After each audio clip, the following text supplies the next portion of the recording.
Super Docteur, c'est le podcast des médecins généralistes. Le podcast qui vous transmet les recommandations de bonnes pratiques et les résultats des grandes études qui vont changer vos habitudes. Super Docteur, c'est la découverte de méthodes de soins innovantes et des interviews de soignants inspirants qui boosteront votre motivation. Un contenu court et pratique chaque semaine pour tous les médecins. Vous savez à quel point nos journées peuvent être intenses et comme le temps nous manque en consultation. C'est là que Pulse Life Premium peut faire toute la différence, c'est mon partenaire sur cet épisode. Cette solution pensée pour nous, médecins généralistes, intègre directement dans notre logiciel métier des outils fiables, toujours à jour et propulsés par l'intelligence artificielle. Que ce soit pour accéder à des algorithmes interactifs, une base médicamenteuse complète ou encore des recommandations médicales synthétiques, tout est à portée de main. C'est hyper simple, cette extension se superpose à notre logiciel métier et ces outils couvrent 100% des motifs de consultation de patients. 95% de nos confrères ayant testé Pulse Life Premium affirment gagner en sérénité et gagner du temps. Et aujourd'hui, vous pouvez l'essayer et profiter d'une offre exclusive à moindre coût, sans engagement, en cliquant sur le lien dans les notes de l'épisode. Alors reprenez la maîtrise de votre temps avec efficacité avec Pulse Life Premium. Allez jeter un œil, vous ne serez pas déçus. Aujourd'hui, j'ai le plaisir d'accueillir Maître Kamar Eric Hadi, avocat dédié à la défense des professionnels de santé libéraux. Grâce à son expertise, il accompagne au quotidien des médecins confrontés à des situations juridiques parfois complexes. Dans cet épisode, nous allons explorer ensemble les nombreux enjeux juridiques auxquels nous, médecins généralistes, pouvons être confrontés. Quels sont les recours possibles en cas de notification d'indu par la CPAM ? Comment se préparer efficacement à un contrôle d'activité ou à une convocation devant le Conseil de l'ordre ? Et surtout, quels réflexes adopter pour protéger au mieux notre pratique et éviter les écueils juridiques ? Je vous invite à vous joindre à moi dans cet épisode pour bénéficier des conseils pratiques d'un avocat et savoir comment sécuriser notre activité quotidienne. Bonjour Kamar Eric. Bonjour Mathieu. Je te remercie beaucoup d'avoir accepté mon invitation. Je vais te poser, comme d'habitude, directement ma première question. Est-ce que tu peux m'expliquer, s'il te plaît, quelles sont les situations les plus fréquentes au cours desquelles des médecins doivent demander de l'aide d'un avocat ? Alors, je pense que ça serait bien de catégoriser un petit peu, de faire deux grandes catégories, parce que les situations dans lesquelles un professionnel de santé, notamment un médecin, doit faire appel à un avocat, en réalité, le sens de l'obligation est assez subtil. Soit c'est une obligation légale, par exemple en cas de contentieux, et dans le cadre duquel on va avoir une représentation par avocat obligatoire, bon ben là il n'y a pas de choix, donc on le fait. Soit c'est une autre situation, bon, contentieuse ou de conseil, et là l'appréciation elle est plutôt en opportunité. Donc en fait, pour le médecin, on va avoir vraiment ces deux grandes catégories, le contentieux, c'est-à-dire quand il y a un problème, un litige, et que moi je considère qu'il faut un litige et puis un premier acte de ce qu'on va nommer l'adversaire pour engager le contentieux, une mise en demeure, un acte d'avocat, tout ce type de choses. Et derrière, par contre, on a le côté conseil qui va intervenir sur la rédaction de contrats, sur le conseil de manière générale, on va avoir le conseil fiscal. Alors ça, je ne fais pas du tout, mais s'il faut faire ces deux grandes catégories, en termes de conseil, c'est quand il n'y a pas de problème, c'est en amont. Justement, l'objectif, c'est d'éviter les problèmes autant que possible, et en tout cas, s'il y en a, d'avoir suffisamment bien prévu tous les problèmes potentiels pour s'en sortir comme il faut, rapidement, le cas échéant, quand ils viennent. Eh ben, justement, moi, ce qui m'intéressait beaucoup dans cet épisode avec toi, c'était surtout les indus CPAM, les litiges Conseil de l'ordre. Et j'aimerais bien, si tu veux bien, que tu m'expliques tout d'abord qu'est-ce qu'un indu CPAM et les étapes principales qui précèdent sa notification à un professionnel de santé libérale. Alors un indus, c'est très simple, c'est une somme qui a été versée par la caisse et dont elle estime qu'elle l'a versée à tort. C'est la répétition de l'indu classique, c'est on a un paiement d'une part, la caisse qui vous paye, derrière elle dit non, en fait j'aurais pas dû payer pour X raisons, et donc dans ce cas-là, c'est un indu. Alors ce qui précède l'indu, il y a deux grandes phases. Il y a deux phases qui précèdent un indu, c'est le contrôle, soit administratif d'activité, soit médical d'activité. Donc il n'y a pas 50 possibilités pour qu'il y ait une notification d'indu, il faut être dans un cas ou dans l'autre. Aujourd'hui, la grande majorité des indus sont précédés d'un contrôle administratif d'activité. Il y a de grandes différences entre les deux. Le contrôle administratif d'activité, il est fait principalement par des agents de la caisse, des agents assermentés, agréés, mais par des agents, alors que le contrôle médical, comme son nom l'indique, va être réalisé par le service médical, et donc par des professionnels de santé, plus précisément par des médecins. Dans le contrôle médical, on a une partie contradictoire, procéduralement assez lourde pour la caisse, avec différents actes à respecter, des informations préalables à respecter, des entretiens potentiels avec le médecin, des comptes rendus à faire derrière. Il y a tout un tas d'actes et la procédure est assez lourde. On comprend aisément pourquoi elle privilégie le contrôle administratif d'activité, parce que le contrôle administratif, il y a zéro contradictoire. Autrement dit, c'est ce qu'on appelle les investigations principalement, je ne vais pas rentrer dans tous les détails, mais principalement en chambre, et donc on a les agents qui font leurs investigations en interrogeant leur base de données, éventuellement en auditionnant quelques patients, c'est dans leur pouvoir, mais en tout cas sans jamais informer le médecin. Et donc, en fait, le médecin apprend qu'il y a eu un contrôle quand il y a l'indu. Mais avant, il n'est jamais informé. Et donc aujourd'hui, on a majoritairement cette procédure de contrôle administratif qui est privilégiée, avec parfois ce que l'on appelle un constat d'anomalie, c'est-à-dire que la caisse, elle investigue, elle trouve ces petits indus. Une fois qu'elle a finalisé l'enquête et puis qu'elle ne regarde plus rien, elle va envoyer au médecin un constat d'anomalie. Donc elle va lui dire concrètement ce qu'elle a trouvé, et puis elle va lui dire « Donnez-moi vos observations dans un délai d'1 mois à compter de ce constat ». Toutes les caisses ne le font pas. C'est un débat devant les tribunaux sur lequel je me bats, mais en tout cas, juridiquement, aujourd'hui, la position des juges, c'est que la caisse n'a pas d'obligation, dans le cadre du contrôle administratif d'activité, d'envoyer ce constat d'anomalie. Voilà. Donc, il y en a qui le font, il y en a d'autres qui ne le font pas. Ça varie. Sachant que, voilà, vous le savez, on est sur des caisses primaires d'assurance maladie qui sont par département. Donc, on a quand même pas mal de départements. On rentre dans de la culture G, je crois qu'on est à 96 sur le territoire, en métropole, il me semble, un truc comme ça. Donc, et on a potentiellement autant de raisonnements différents sur les indus. Donc, il n'y a pas de constance en la matière. Et voilà pour ce qui précède l'indu. Alors, sachant qu'il y a quand même quelque chose d'important, c'est que dans ces deux contrôles, on peut quand même avoir un entretien du médecin qui est soit demandé par la caisse, soit demandé par le médecin. Cet entretien, il va être très important et peut-être qu'on va y venir derrière. Tout à fait. Ça va être, il me semble, une de tes questions, mais on y reviendra en détail, mais c'est un entretien qui va être très très important et qu'il faudra préparer correctement. Très bien. Est-ce que tu peux m'expliquer les premiers réflexes à adopter lorsqu'on reçoit ce type de notifications d'indu, qui sont quand même extrêmement fréquentes? Ça va de quelques dizaines, voire centaines d'euros à quelques milliers d'euros, hein. Est-ce qu'il y a des choses à faire quand on reçoit cette notification d'indu? Est-ce qu'il y a des erreurs à ne pas commettre? Et comment on réagit? On est médecin au cabinet, on reçoit la lettre de la CPAM nous demandant, nous notifiant cet indu, que doit-on faire? Alors, il y a la première chose, je vais insister parce que j'ai encore eu deux appels ce matin qui concernaient cette problématique. Il faut absolument comprendre une chose, quand vous recevez un indu, si vous souhaitez faire valoir vos droits derrière, on va avoir des délais très courts pour agir, et si vous ne le faites pas dans les délais, ensuite, c'est marron devant les juges, et on peut avoir des incidences très graves du non-respect des délais. Je m'explique. Quand vous avez une notification d'indu, vous avez 2 mois pour la contester devant la commission de recours amiable. Le premier réflexe à avoir, c'est d'agender le délai de 2 mois. Bien évidemment, il faut l'agender à 2 mois et il faut se mettre des petits rappels. C'est-à-dire que vous recevez un indu le 1er janvier. Vous avez 2 mois. Donc vous avez jusqu'au 1er mars pour le contester devant la commission de recours amiable.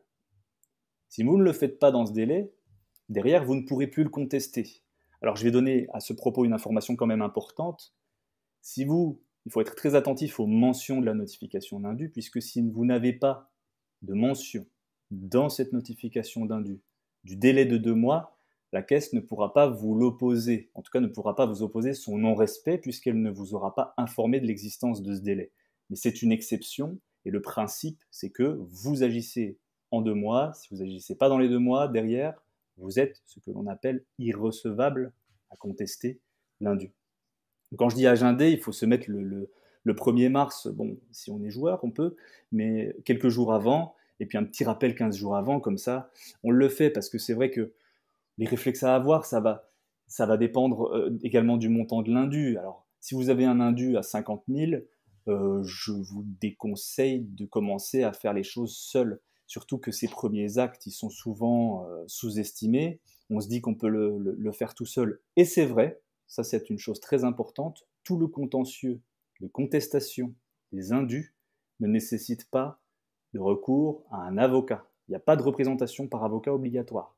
Devant la CRA, il n'y a pas besoin. Devant le tribunal, ensuite, il n'y a pas besoin. Devant la cour d'appel, ensuite, il n'y a pas besoin.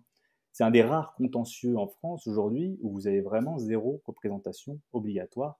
Et je parle bien des indus, caisse primaire d'assurance maladie.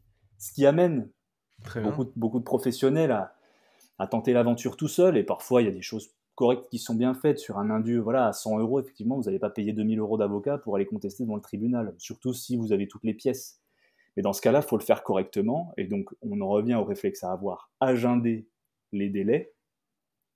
Et non seulement le délai de recours devant la commission de recours amiable, 2 mois à compter de l'indu, mais ensuite, votre recours, déjà vous ne le faites pas recommander, bien évidemment, vous gardez soigneusement le bordereau.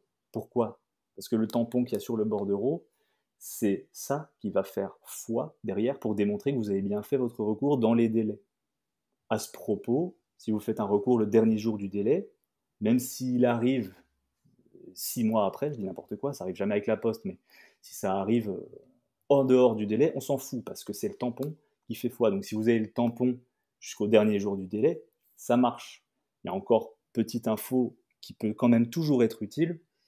Le dernier jour du délai, si ça tombe un dimanche ou un jour férié, eh bien, c'est reporté au jour ouvré d'après. Donc ça, c'est toujours important de le savoir, parce que ça arrive très fréquemment qu'on soit dans cette situation. Et donc, pas de panique, on peut le faire, évidemment, si ça tombe le dimanche, puis qu'on s'en rend compte le samedi soir à 23 h, il n'y a pas de poste ouverte, c'est pas grave, on peut y aller le lundi. Donc, ça, c'est très important. Une fois que vous faites votre recommandé, vous avez un délai de 2 mois, de nouveau, qui commence à courir, à l'issue duquel, si la commission de recours amiable n'a pas rendu de décision, vous allez avoir une décision de rejet implicite. Et ça, à nouveau, c'est fondamental. Parce que, pourquoi il va falloir vous l'agender ? Parce que, quand vous avez ce rejet implicite, on a un 3e délai de 2 mois qui vous est imposé pour saisir le tribunal. Et si vous ne le faites pas, vous serez irrecevable derrière devant le tribunal. Et ça, c'est extrêmement important, parce que la majorité des professionnels de santé, les médecins compris, n'ont pas conscience que quand la caisse ne répond pas, on a un rejet implicite, une décision de rejet implicite, et qu'il faut agir dans un certain délai. Sinon, derrière, on peut se trouver face devant le tribunal, notamment sur des petits indus. On a raison, tout va bien. Oui, bon, la caisse, je l'ai eu au téléphone, elle m'a dit que elle allait répondre. Ouais, mais en fait, on a un délai légal de 2 mois. Et si elle ne le fait pas dans ce délai de 2 mois, il y a une décision implicite de rejet. Et là, il faut être très réactif pour saisir le tribunal dans le délai de 2 mois.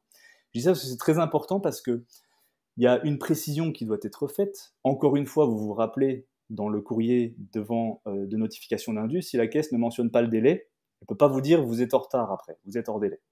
Ben là, c'est le même principe. Si la caisse ne vous a pas informé du délai pour saisir le tribunal, si jamais elle ne répond pas, en principe, elle ne peut pas vous l'opposer. Sauf que souvent, les caisses, ce qu'elles font, c'est qu'elles adressent un accusé-réception dans lequel elles inscrivent ce délai-là, donc il y a cette information. Et donc, derrière, si vous n'avez pas respecté ce délai pour saisir derrière le tribunal, eh bien, vous êtes irrecevable en vos observations. Donc ça, vraiment, je pense que, j'espère que c'est clair, mais c'est point, c'est vraiment the point quand on veut faire un recours tout seul sur des petits indus, sur, voilà, il y a 200, il y a 300 €, même. Moi, j'ai tendance à considérer qu'en dessous de 5 000 €, on est quand même sur du petit indu. Bon, il n'y a pas de ligne fixe, mais je pense que c'est assez c'est assez pertinent. Dans ce cas-là, quand on veut faire tout seul, il y a beaucoup de choses à faire, surtout quand il y a des erreurs évidentes de la caisse. Il ne faut pas se priver de faire ces recours, mais il faut bien les faire.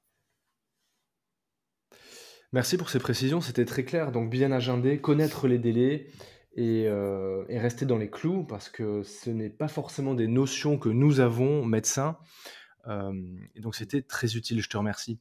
Au-delà des indus, Camar-Éric, les avocats peuvent également accompagner les médecins auprès de litiges avec le Conseil de l'ordre, par exemple. Est-ce que tu peux m'expliquer quels sont ces types de procédures et dans ton quotidien, pourquoi tu as amené à accompagner les médecins auprès du Conseil de l'ordre, par exemple? Alors, disons sur ta deuxième question, c'est le contentieux qui vient. C'est le contentieux qui vient parce qu'on a une procédure, en fait, je vais répondre en même temps à tes deux questions. Devant le Conseil de l'ordre, on a deux procédures principalement. La procédure devant la chambre disciplinaire, qui est la plus connue, et la procédure devant la section des assurances sociales, qui est un petit peu moins connue parce qu'elle est beaucoup moins usitée. Effectivement. La procédure devant la section des assurances sociales, c'est une procédure qui est généralement initiée par la caisse sur une procédure d'indu. Et derrière, il peut y avoir du contentieux disciplinaire sur des indus caisse primaire d'assurance maladie, mais c'est très rare. Le contentieux disciplinaire, c'est plutôt du litige patient-médecin, du litige entre confrères. C'est plutôt ça. Alors que la section des assurances sociales, c'est vraiment pour sanctionner les fautes, abus et fraudes à la sécurité sociale. Ceci étant, ce sont deux procédures qui se passent devant le Conseil de l'ordre et qui ont pour objectif, en tout cas pour potentialité, le prononcé d'une sanction qui va avertissement blâme jusqu'à l'interdiction d'exercer, avec ou sans sursis, définitive ou temporaire d'ailleurs.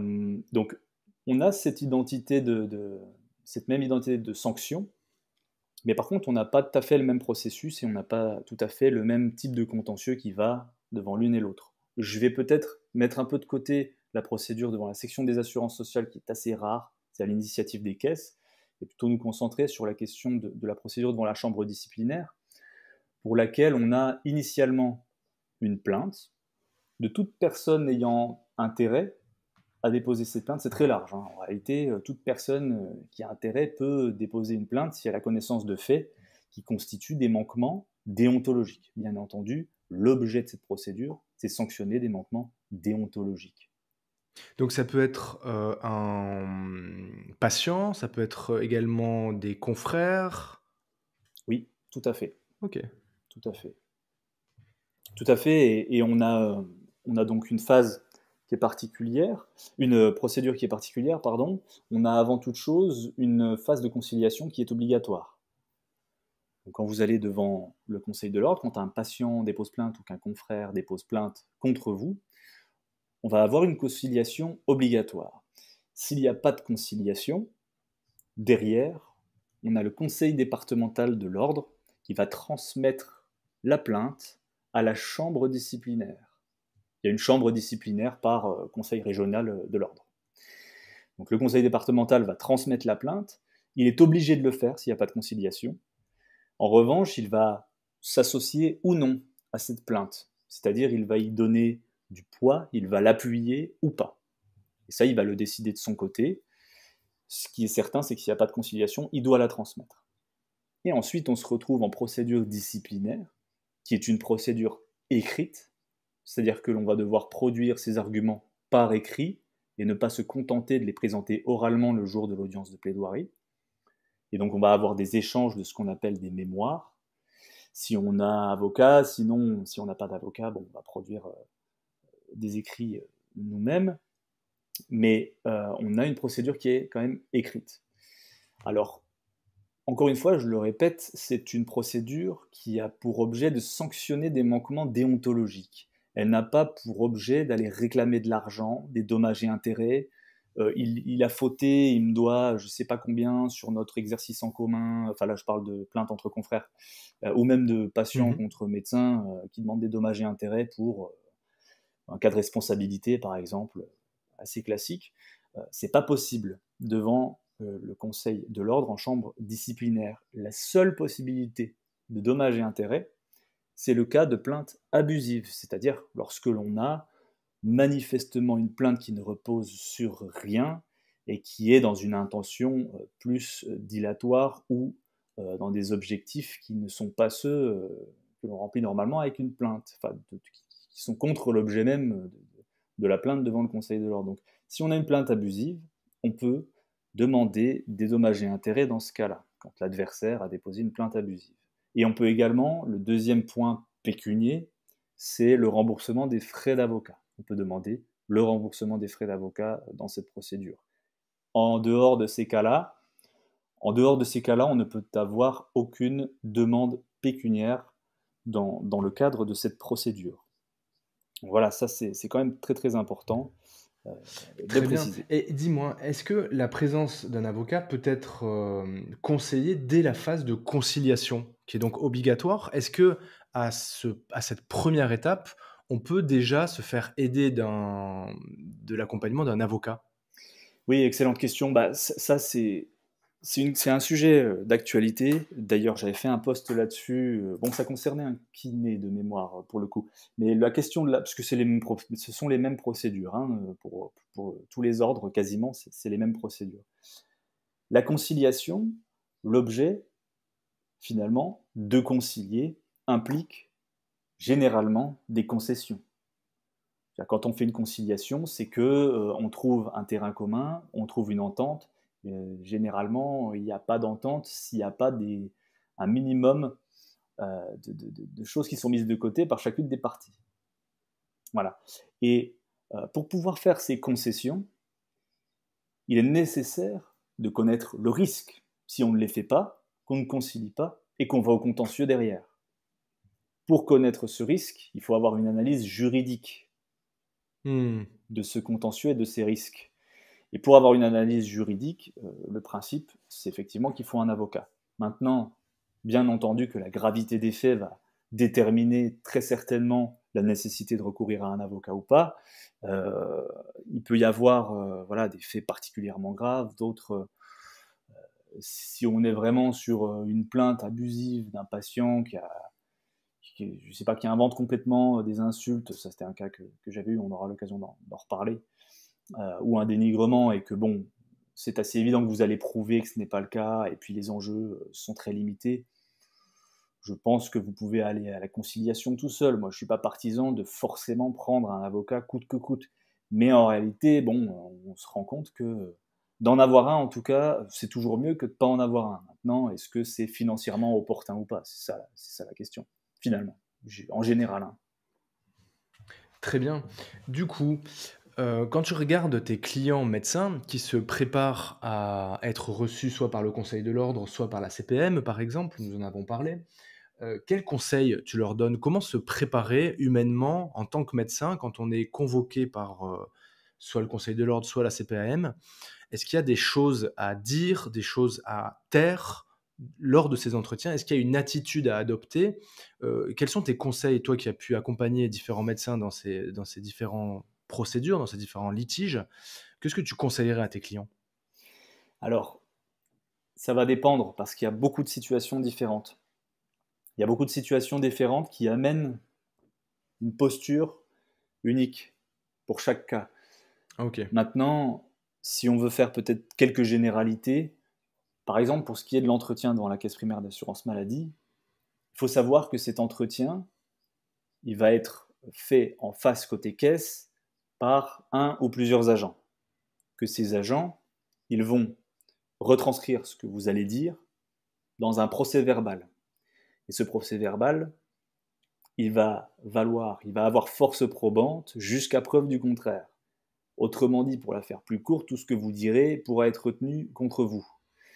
Donc, Mmh. on comprend ici aisément comment il faut déjà se préparer en amont pour déterminer ce qui ne va pas, quels sont les cadavres dans les placards, est-ce que je peux retenir une information? Parce qu'attention, c'est pas le tout de se dire oui, j'ai pas envie de le dire, mais en fait, il y a des informations que vous êtes dans l'obligation de donner parfois. Donc, bon, ça reste des cas rares, mais c'est important de le savoir. On ne peut pas juste décider comme ça arbitrairement. Il il faut établir dans le dossier, avec une vue globale et une stratégie à long terme, qu'est-ce qui ne va pas, qu'est-ce qui va, qu'est-ce qui est flou, et comment est-ce que derrière, on peut limiter toute atteinte à ses intérêts dans le cadre de cet entretien, et puis également bénéficier de cet entretien, parce que ça peut être l'occasion de faire pas mal de choses, cet entretien. Très bien, donc on prépare le dossier et puis surtout, on garde à l'esprit que le procès-verbal va être écrit et tout ce qui sera marqué dessus pourra être retenu contre nous. Donc il faut bien avoir cette notion. Camarade, je te remercie infiniment. Est-ce que tu peux, avant de nous quitter, nous partager des exemples de tes dossiers avec tes clients, peut-être un concernant un indu CPAM, un médecin que tu as pu accompagner pour gérer son indu, ainsi qu'un dossier, par exemple, concernant un litige avec le Conseil de l'ordre. Est-ce que tu peux nous partager ces deux dossiers? Oui, bien sûr. Alors, pour ce qui est du dossier, on va dire des dossiers sur les indus caisse primaire d'assurance maladie, en fait, il y a un cas qui est très actuel et qui me tient vraiment à cœur. C'est des situations. Alors, le dossier n'a pas encore abouti, mais j'ai envie de le prendre en exemple parce qu'il est quand même très parlant et c'est quand même, à mon sens, une vraie injustice. On est sur des situations de médecins qui ont obtenu leur diplôme à l'étranger, en l'occurrence dans une université de Roumanie. Ils ont leur diplôme. Le Covid arrive. Ils ont leur diplôme juste avant que le Covid sorte. Enfin, plus précisément, juste avant que les mesures pour faire face au Covid ne soient mises en place. Ils sont appelés pour réaliser des vacations, pour des tests antigéniques. Ils font les vacations, ils s'arrachent, ils se démènent, ils sont payés par la caisse. Et aujourd'hui, plus de 2 ans après, on a la caisse primaire d'assurance maladie qui vient nous dire « Oui, mais en fait, vous avez un diplôme qui a été obtenu à l'étranger, donc comme il n'y a pas d'équivalence automatique des diplômes, eh bien ça ne va pas. Vous n'auriez pas dû faire ces vacations, en tout cas, on vous a réglé à tort les montants de ces vacations de ce fait. Et donc, on vous réclame l'indu. » Et je vais faire un post là-dessus parce qu'on a des montants qui sont absolument sont très élevés. Ça C'est monte quelle tranche à peu près financière? Oh, c'est entre 20 et 100 000 euros. C'est entre Ok. 20 et 100 000 euros. Alors oui, il y en a qui ont réussi à faire, mais attention, c'était pas juste, ils ont fait des, ils ont fait des sacrées journées, enfin sacrées journées, sacrées nuits. C'est-à-dire que on a des indus qui sont assez élevés, mais parce qu'ils récupèrent tout. Il n'y a pas de sélection en fait. C'est-à-dire que tout ce qui a été payé sur ces vacations réalisées, c'est tout qui est réclamé en indu. C'est pas une petite partie parce qu'ils n'ont pas envoyé les bordereaux ou pas à temps ou qu'il y a un autre problème non réglementaire. C'est vraiment, on prend tout ce qu'on vous a donné et maintenant vous devez le rembourser. Sauf que ce sont plus des étudiants, mais enfin, ce sont des très très jeunes pros qui sortent de l'université et en fait, à qui on vient réclamer le remboursement total de sommes énormes. Donc, on a eu des succès en première instance, et donc là, il y a une autre salve de dossiers qui arrive, et j'espère que cette fois-ci, ça va me donner l'occasion de parler de ça, c'est quand même important, j'espère que cette fois-ci, on va obtenir gain de cause devant la commission de recours amiable. Parce que, bon, la commission de recours amiable, on est obligé de la saisir quand on conteste un indu, hein, rappelez-vous, mais cette commission, évidemment, elle n'est pas impartiale. Et elle rend des décisions majoritairement pro-caisse. Je dis bien majoritairement parce que quand l'évidence s'impose, encore que, quand l'évidence s'impose, normalement, elle nous donne raison. Mais ça reste assez rare, sauf quand on commence à avoir des décisions de justice qui confirment notre point de vue et notre argumentation. Et donc aujourd'hui, j'espère qu'on va pouvoir réussir, dès le stade de la commission de recours amiable, à obtenir gain de cause et à éliminer ces situations qui sont, à mon sens, véritablement injustes. Très bien. Et est-ce que tu aurais un exemple, par exemple, d'un dossier plutôt litigieux avec le Conseil de l'ordre cette fois? Oui, il y en a quelques-uns. Alors, peut-être pour prendre un dossier qui n'est pas forcément ultra sexy, mais qui est assez commun, qu'on retrouve très fréquemment, c'est de la plainte patient qui nous dit que le médecin, alors en l'occurrence, c'est un médecin qui s'est fait accuser par son patient d'avoir des propos dénigrants du fait de sa condition. Il était en surpoids. Et alors, le médecin l'aurait plus que bousculé. C'est-à-dire que selon lui, véritablement, voilà, il l'a traité de. Je ne peux pas vous donner le détail, mais enfin, en tout cas, il l'accusait d'avoir vraiment proféré des propos insultants à son égard. Donc, plainte devant le Conseil de l'ordre. Absence de conciliation, pourquoi ? Parce que le patient ne se présente pas le jour de la conciliation. Donc, procès verbal de non-conciliation, mais dans ce cas-là, on est obligé d'aller au contentieux, enfin, à la chambre disciplinaire derrière, rappelez-vous, comme je vous l'ai expliqué. Et donc là, on produit alors un seul mémoire, parce qu'en face, il n'y en a pas eu. Et pour le coup, on a la synthèse de ce que je vous disais derrière, l'évidence, il n'y avait aucun élément qui venait au soutien de la plainte, et donc on a obtenu un rejet de la plainte avec remboursement des honoraires de l'avocat et avec des dommages et intérêts pour plainte abusée. Enfin, c'était un montant dérisoire, c'était 500 €. Mais sur le principe, c'était quand même intéressant. Et c'est vrai que c'est malheureusement des cas que l'on observe assez fréquemment aujourd'hui. C'est très intéressant, je te remercie infiniment, j'ai appris plein de choses comme toujours. Est-ce que tu aurais un dernier conseil à donner à nos confrères, à nos consoeurs médecins, à mes confrères ou mes consoeurs médecins, pour prévenir les risques juridiques liés à notre activité avant qu'on se quitte, mon cher camarade? Et je te remercie infiniment d'avoir pris le temps, d'être avec moi aujourd'hui. Bah, c'est avec grand plaisir, c'est un plaisir d'être avec toi. Écoute, si je devais rester assez synthétique et précis, je parlerais de la phase conseil de l'avocat et je parlerai notamment de la rédaction de contrat dans le cadre de votre exercice.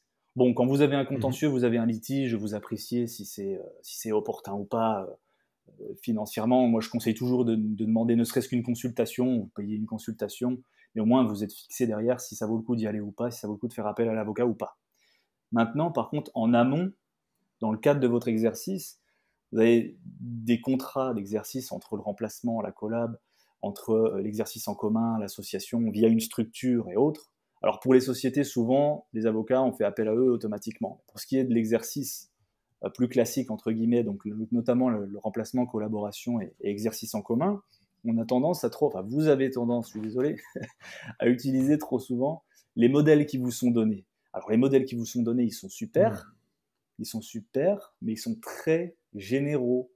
Alors, ils sont blindés au niveau de la déonto, tout ça. Enfin, là, je parle des modèles de l'ordre, hein, pas des modèles sur le site qui fait de la pub. Tout à Ça, fait. par contre, n'y allez surtout pas. Si vous devez prendre un modèle, vous prenez celui de l'ordre, c'est certain. Par contre, derrière, vous devez comprendre quelque chose, c'est que vous êtes en libéral et vous avez ce qu'on appelle la liberté contractuelle d'organiser comme plus ou moins bon vous semble votre exercice, mais surtout les, les litiges potentiels qu'ils peuvent générer. Et en fait, c'est ça qui manque très souvent dans l'exercice professionnel pour éviter des litiges, pour prévenir, parce que c'est ça ta question, pour éviter qu'on ait des problèmes derrière et qui coûtent potentiellement cher. En fait, le meilleur truc à faire, c'est de se blinder en amont. Et comme on se blinde en amont, et ben en rédigeant correctement ses contrats, en envisageant toutes les portes et en se disant, ok, s'il se passe ça, il faut que je prévoie ça, tel process, etc. Et il n'y a pas, pour le coup, de modèle général. C'est pour ça que vous ne trouverez pas de modèle général là-dessus, parce que ça va dépendre de l'exercice de chacun, des objectifs de chacun. Qu'est-ce qu'il recherche dans son remplacement, dans sa collab? Qu'est-ce qu'il recherche dans son exercice en commun? Quelle est la relation, la dynamique particulière entre les individus, la psychologie? Enfin, il y a beaucoup de choses. Mais s'il y a une chose à faire, c'est de se blinder en amont, dans les contrats notamment. C'est là que nos deux disciplines se rejoignent. Il vaut mieux prévenir que guérir. Merci beaucoup, Camar Complètement. Eric. À bientôt. Merci à toi Mathieu, très bonne journée. Félicitations, vous êtes bien arrivé à la fin de cet épisode du podcast. S'il vous a plu, si vous avez appris des choses utiles et que vous souhaitez que je poursuive ce travail, vous pouvez vous abonner à ce podcast et en parler à un de vos confrères ou une de vos consoeurs. Et si vraiment vous voulez m'aider, vous pouvez me laisser une note de 5 étoiles sur vos applis et un petit avis sympa pour référencer ce podcast. Pensez également à vous abonner à la newsletter, je vous envoie chaque mois un mail à haute valeur ajoutée pour la médecine générale, vous trouverez le lien dans les notes de l'épisode. À bientôt!